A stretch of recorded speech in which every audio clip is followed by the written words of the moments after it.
Muy buenas noches, amigos oyentes, televidentes, internautas, hermanos migrantes, ¿cómo están? Esto es Ecuador TV, un café con JJ. Les damos la más cordial bienvenida y también a nuestro invitado, que es el doctor Ricardo Noboa Bejarano. Él es doctor en leyes, árbitro del Centro de Arbitraje y Conciliación de la Cámara de Comercio de Guayaquil, fue ministro de Industrias, Comercio, Integración y Pesca, y también fue asambleísta constituyente en el año 1998. Y justamente por ahí vamos a comenzar. Gracias, doctor Noboa, por estar con nosotros.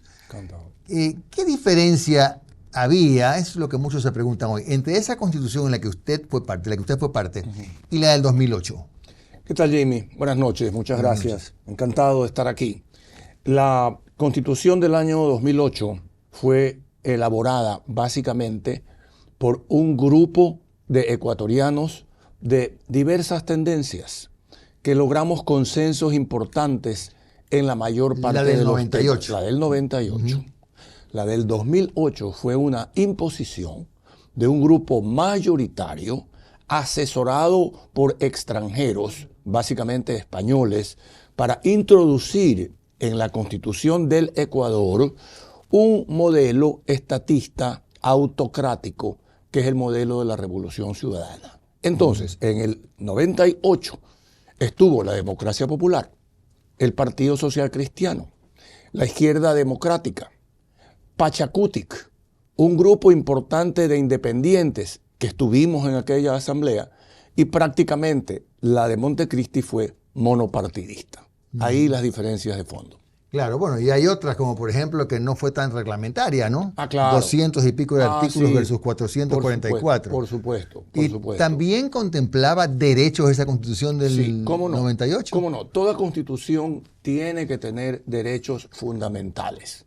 Derechos fundamentales de la persona humana, el derecho a la vida, el derecho a la educación, etcétera, y derechos al debido proceso. Pero no eran 99, pues, en todo caso. No, pues por supuesto, pues no eran 99, pues. Ni era una constitución basada en un Estado de derecho y no en un Estado de derechos. Claro, la constitución. Claro. Y esa diferencia es enorme, porque una constitución que proclama un Estado de derechos hace que esos derechos individuales puedan prevalecer sobre el Estado de derecho, que es el Estado que nosotros conocemos con las diferentes funciones y que está sujeto a una serie de reglas. Claro. Aquí prevalecen derechos individuales y un exceso de garantismo que ha desbordado incluso a la función judicial por sobre el rol del Estado como tal. Por eso es que, como decíamos antes de iniciar la entrevista, los juicios duran eternidades aquí, pues, ¿no? Una eternidad. Hoy en día,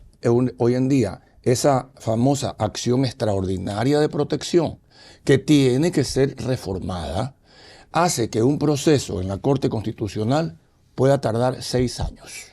Por lo tanto, si un juicio normalmente ya te dura 4 años, ese caso va a la Corte y puede durar 6 más. Entonces, 10 años puede durar todo un proceso para que se haga justicia. Porque si bien la Corte te dice, oye, la sentencia se puede ejecutar, ¿ah? Sí se puede ejecutar. Esta acción extraordinaria no suspende la ejecución de la sentencia. Sin embargo, cuando la Corte se pronuncia al final, puede desbaratar todo lo que ha sucedido desde la sentencia, afectar derechos de terceros, que son derechos consolidados. Entonces la gente tiene miedo de ejecutar una sentencia que mañana, 5 años más tarde, la Corte te la puede voltear. Entonces, es una barbaridad. Claro, entonces por eso hablamos de un serio problema en cuanto a la seguridad jurídica. Exacto, totalmente. Que no lo hay o que está comprometida, por lo menos. Muy comprometida, y está muy comprometida por la tardanza de la Corte Constitucional en resolver a veces problemas muy complejos, pero que afectan a los derechos de los particulares. Claro.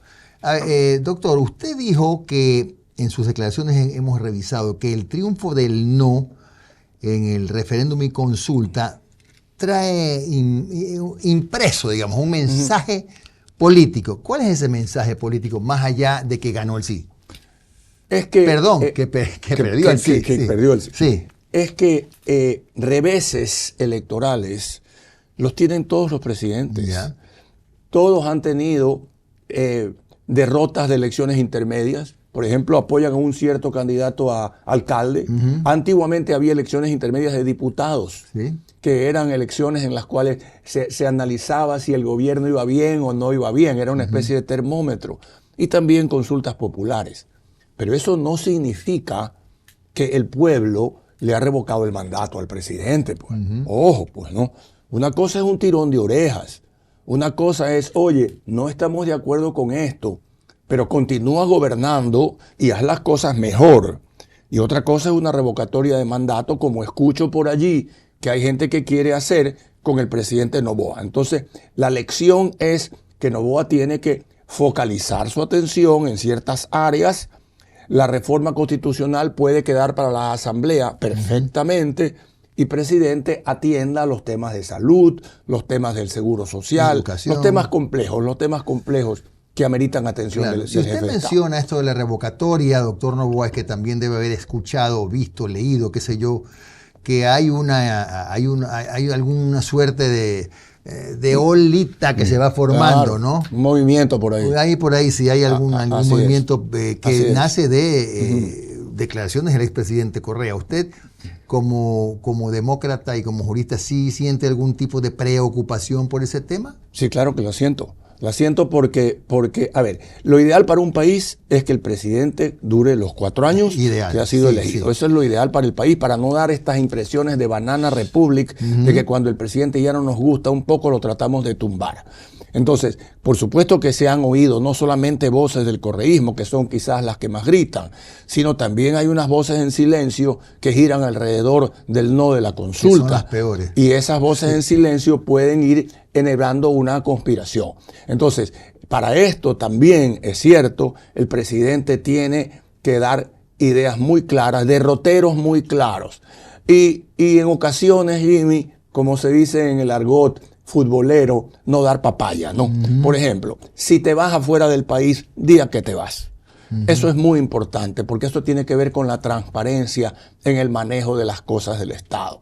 Pero de allí a una hipotética conspiración o pensar que el no lo que hizo es casi revocarle el mandato de una distancia enorme. Claro, bueno, acá en este tema de los viajes coincido, es importante decir siempre a dónde se va y qué va a hacer el presidente, Claro. pero aquí a veces medimos la capacidad de acción de los presidentes por los días que se va de viaje. Son viajes útiles, está bien. Pues. Ah, por supuesto. Además, hoy en día, tú no necesitas ni siquiera encargar el poder Claro, como era claro, antes. claro. De hecho, no lo encargas, porque tú puedes estar en los Estados Unidos o puedes estar en África y sigues gobernando. Si a través del Internet tú estás en contacto permanente con el país. De tal suerte que lo cierto es, muy bien, ok, me voy a ir, esta es mi agenda, estas son las visitas y esta es la búsqueda de objetivos que voy a tener en este viaje. Claro. Eso sí es muy útil que realmente se haga para el país. ¿Cuáles fueron los errores de la campaña del no desde su punto de vista? No decir las bondades del sí.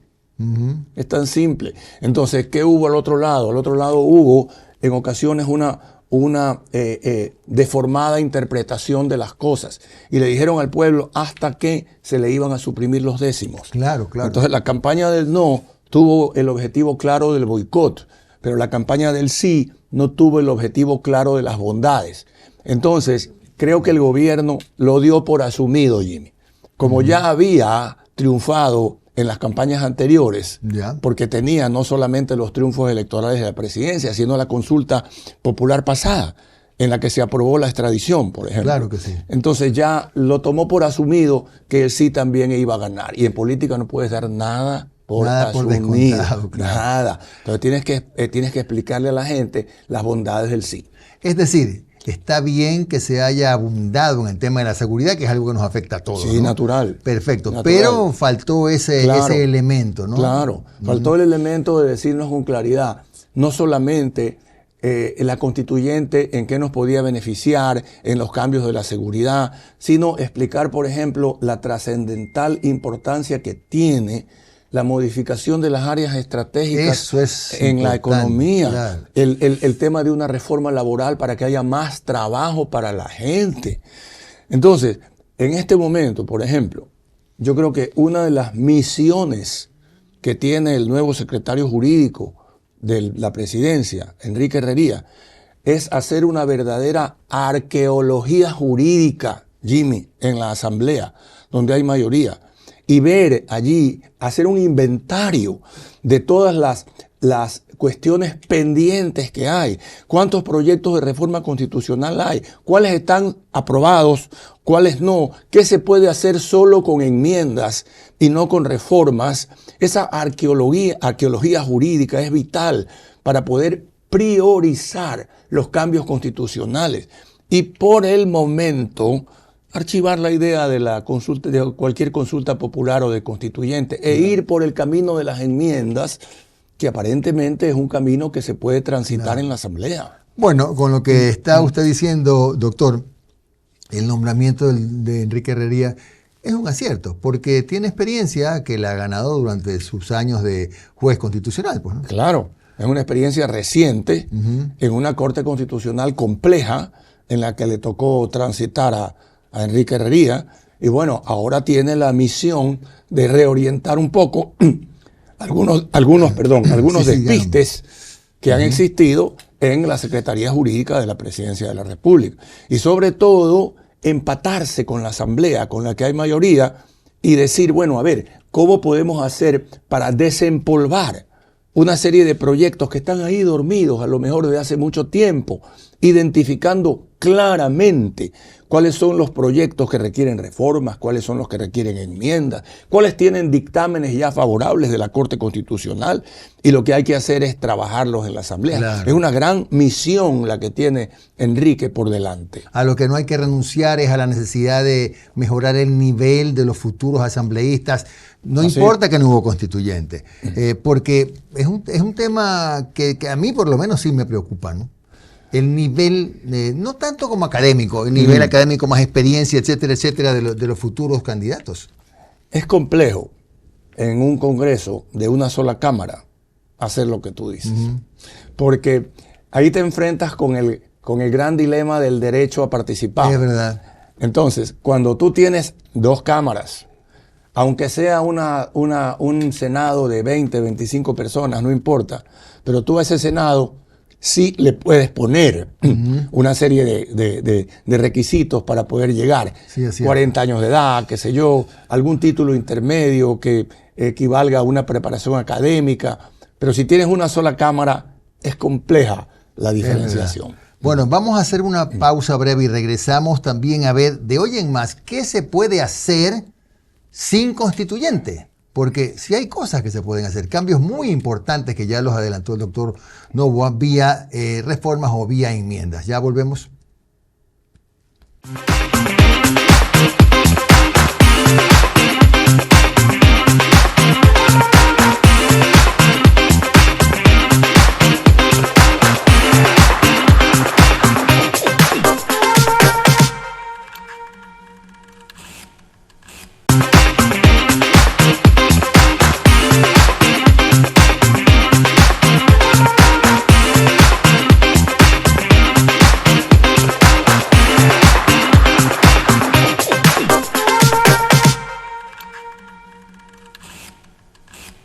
Regresamos con el doctor Ricardo Noboa Bejarano. Él es doctor en leyes, árbitro del Centro de Arbitraje y Conciliación de la Cámara de Comercio de Guayaquil, exministro de Industrias, Comercio, Integración y Pesca y ex asambleísta constituyente del año 98.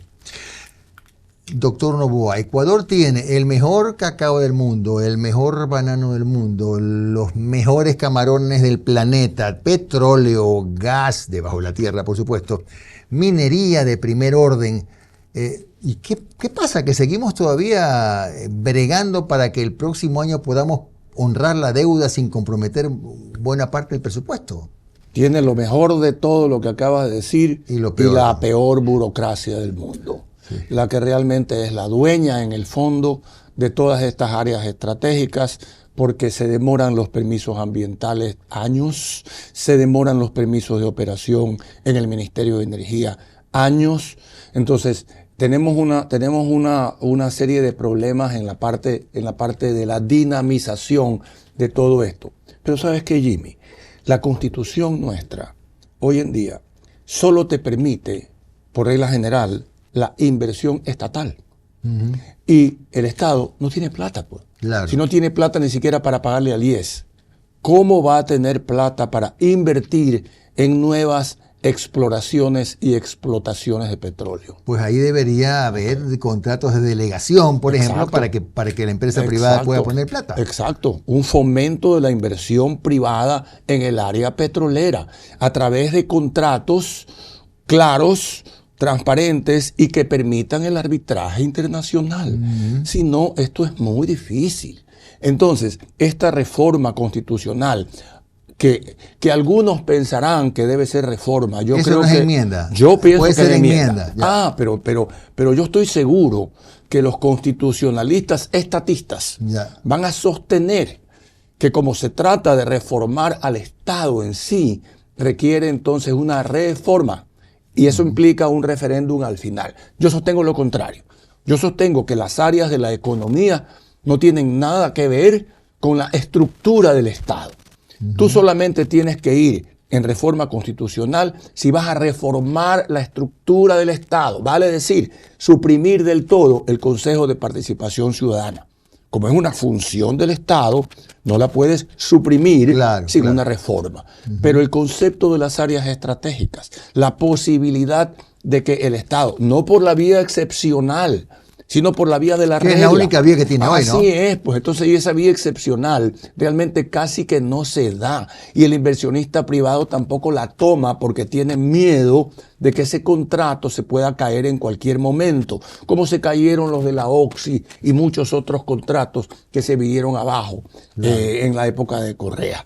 Entonces tú necesitas darle tranquilidad al que va a invertir y decirle: la Constitución establece que estas áreas, y no hablamos de vender las empresas del Estado, por supuesto, hablamos de una delegación para que el sector privado pueda invertir con tranquilidad en petróleo, en energía. Oye, ¿cómo nos va con la telefonía celular? No, bueno, ya se renovaron los contratos. Por eso, y es privada. Claro. Entonces, ¿cuál es el problema que hay para que si la telefonía, que también es una de las áreas en teoría estratégicas, esté en manos de operadores celulares privados, que el petróleo no pueda estar manejado, invertido y dirigido por inversionistas privados bajo la regulación del Estado? Para mí esto es fundamental en el desarrollo del país. Claro. La gente teme invertir, los inversionistas de afuera temen invertir porque les pueden cambiar las reglas en el camino. Por supuesto.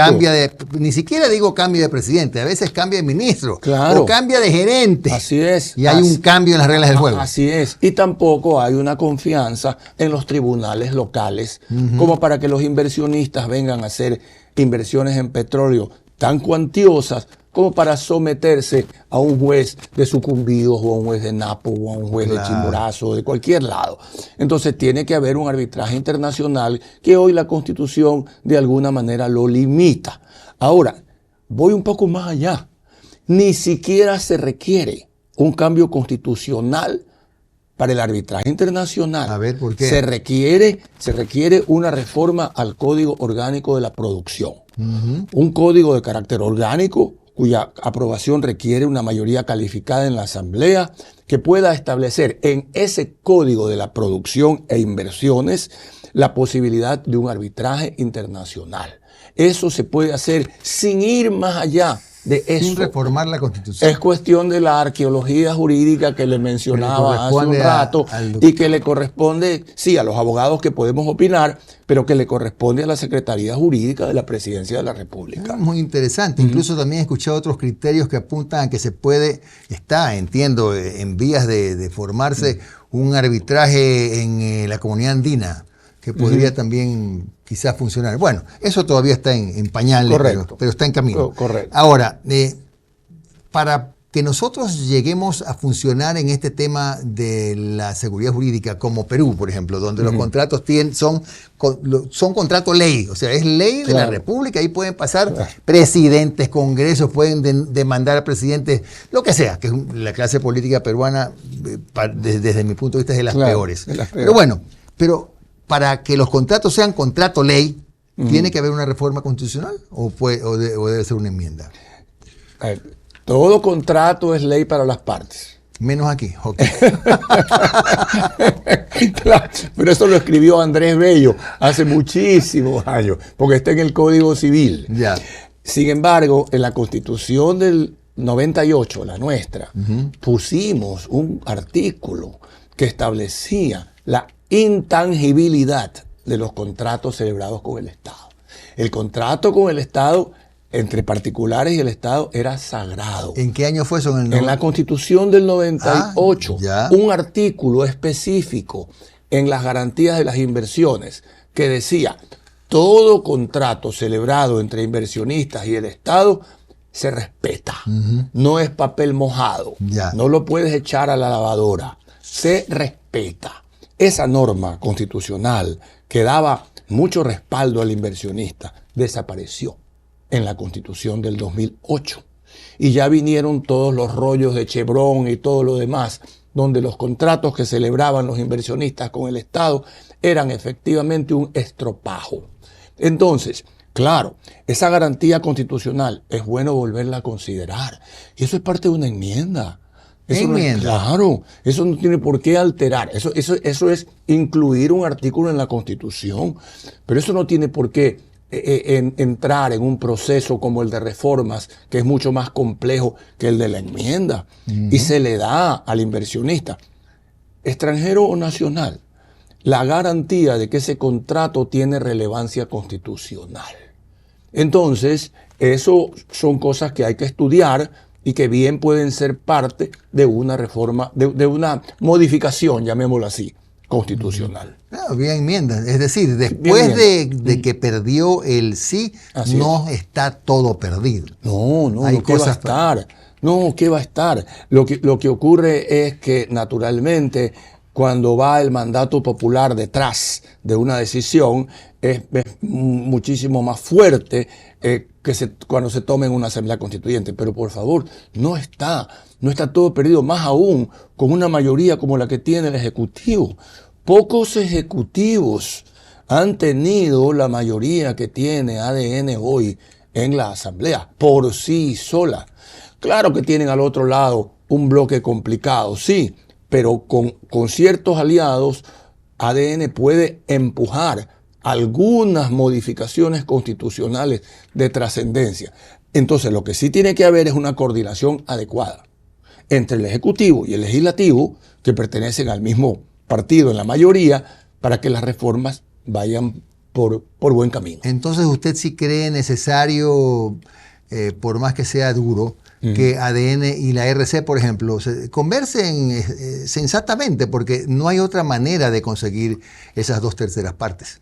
A ver, es decir, es que en materia de enmiendas constitucionales es posible que el presidente pueda conseguir, me parece que son 90 y pico de votos que se necesitan, y eso sí es posible conseguirlo.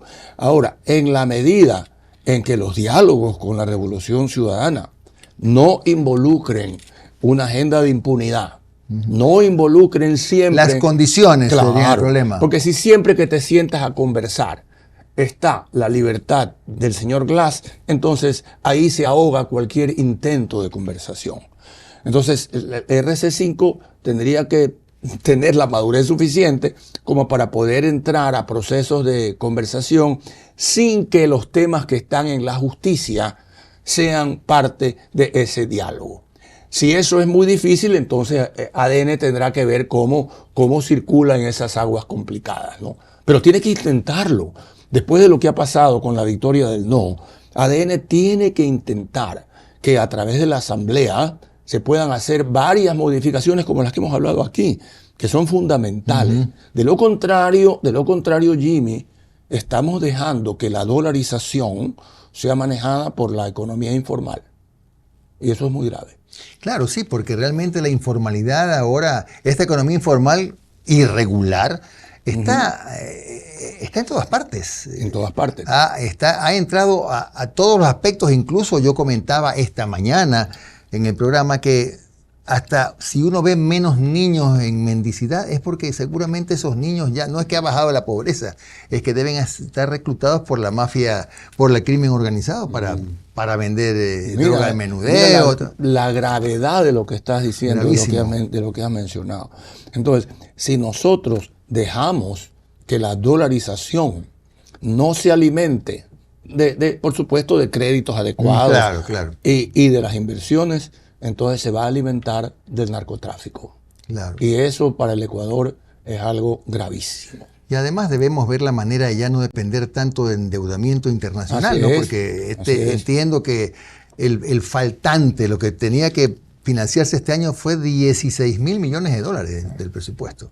Tú mencionabas lo del Perú hace poco, claro. Y en una comparación entre Petroecuador y el Banco Central del Perú, en los últimos 20 años, Petroecuador debe haber tenido 15, 18, 20 presidentes ejecutivos. Y en los últimos 20 años, el Banco Central del Perú ha tenido un presidente. Por eso no se mezclan la política y la economía, ¿no?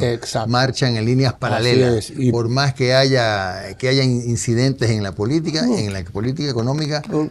Por más que el presidente del Perú dure 7 meses y haya vaya preso. Presidentes o vaya preso. Entonces ahí conviven bien la estabilidad económica con la inestabilidad política. Es una marca registrada que tiene el Perú y que no es que sea aconsejable de ninguna manera, pero sí debemos ver lo que significa la estabilidad política, la estabilidad económica. Bueno, cuando las entrevistas son interesantes, el tiempo vuela, se acabó el tiempo. Querido Jimmy, encantado. Doctor Ricardo Noboa Bejarano, hemos hablado, entre otras cosas, de por qué ganó el no, y si hay cosas por hacer, vía enmiendas probablemente. No todo está perdido, ni tampoco el presidente de la República puede dar por descontado que perdió su capital político. Tiene que seguir trabajando en los años que le quedan. Gracias a Ricardo Noboa. Muy buenas noches, amigos oyentes, televidentes de Ecuador TV.